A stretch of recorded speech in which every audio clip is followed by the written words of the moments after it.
gas explosion.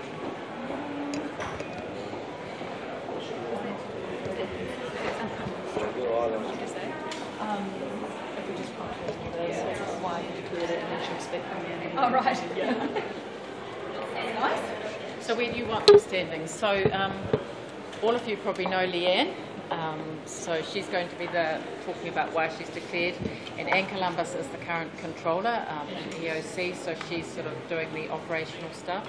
So Leanne will answer the questions about why, and then Anne... I'll answer the questions that I can answer. The rest will be answered by Anne. Yeah. So Everyone ready? Yep.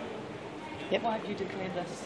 Well, I've called a state of emergency basically because of the experience we've had in the past. It's better to call early and give people the opportunity to take action ahead of a storm event such as the one we are about to experience. What have you been told about the weather that's going to hit here? Well, the trouble was, and we've had this experience before, we had floods in July last year, the storm itself can be very unpredictable, and so it's really hard to say exactly what will happen, when it will happen.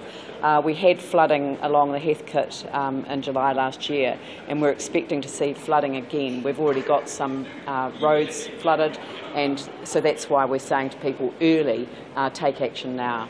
What will be the main watch areas for you throughout the night? Well, Heathcote, obviously the Heathcote River is a main area of concern, but also the Banks Peninsula, and we're also asking people who are working in town to go home now. I think it's important that people aren't trying to deal with these issues in the dark. It's better to deal with them now while it's still light. Are you expecting it might be worse compared to July, given now we've got the gale force winds on top of the rain? Well, it could be worse, you know, and that's the trouble with these events, that they are unpredictable. If we knew exactly what was going to happen and when it was going to happen and how it would impact on the city, then we'd be even better prepared. But I think we are well prepared. We've certainly had the contractors out. We've had people alerted since Sunday to be using the fine days that we've had leading up to this to clear gutters and to look at their roofs and, you know, just to make sure that everything that could be done has been done in advance. You hope more people will self-evacuate? I'm certainly that people will, and we will be using roads, so I think it's important that people think about that in the context of, you know, whether they flooded time, and I think that they are exposed to risk time. But certainly, you know, if people have got garages that have got things off, or just please, you know, flood would happen again. And are you aware of any self-evacuation? I believe that some of the people that live alongside the Heathcote took their from the door knocking that was done yesterday and have made arrangements to move out during the course of today. But Civil Defence will be advising any residents if there's enforced evacuations required? At this stage, I don't think that there is an enforced evacuation. That's right, no, we haven't got enforced evacuation. We're here to assist people if they'd like to evacuate, and we're certainly in contact with those people who've signalled that to us.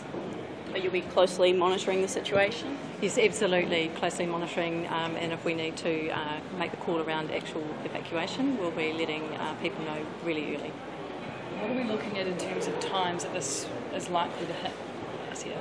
So the bad weather is expected from about 5 p.m. onwards this evening, and it'll go through until at least 1 o'clock in the morning. So that's where we'll see really intense periods of rainfall across the city and in through Banks Peninsula. We're also monitoring the high tide. So there's a high tide tonight at 9 o'clock, and there'll be one again tomorrow morning at 9 a.m. So we've got to consider the mixture of rainfall and rainfall coming out of the catchments into our rivers, and then the impact that any high tide will have in relation to those rivers actually being able to evacuate. The other thing is, of course, that we'll be monitoring the wind speeds and understanding what kind of damage might be caused to trees and roading blockages and all those sorts of things. Given it's expected to be worst sort of in the middle of the night or quite late at night, would you advise people who get into quite a detrimental situation in their house to leave in the night or to stay put?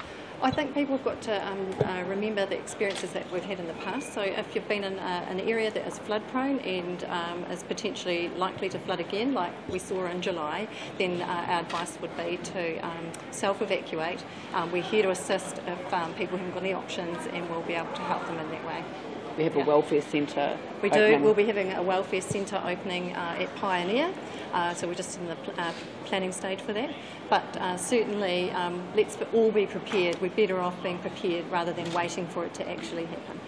What are we looking in terms of rainfall and wind speeds to hit Christchurch? Okay, so we're expecting quite an intense period of rainfall this evening, probably up to 28 millimetres over 2 hours. So that's relatively intense, and for our infrastructure, a lot of rain.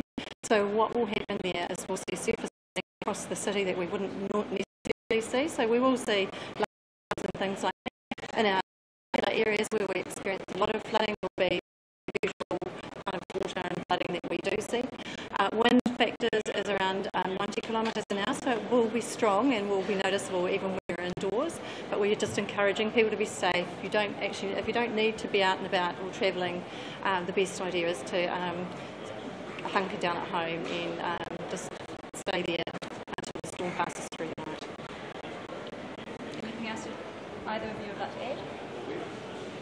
No, we're just also really encouraging, the Banks Peninsula, so there's obviously a lot of rural activity that will need to occur, so people out there managing their stock and getting ready for that. We might see some flooding that might mean that it's difficult for people from Akaroa to come through into Christchurch, so people just need to be mindful of that and making really wise choices about travel. Just keeping up to date with our Newsline website so that we can see road closures and all those sorts of things. Can I just ask, in previous events there have been issues with rubberneckers and people driving on flood-prone streets. What's your advice to people who are considering? Stay away. So we do not want rubberneckers going down flooded streets. We don't want people going to have a look. Going to assist people to evacuate or going to assist people get things off the ground at home, that's fine, but no rubber.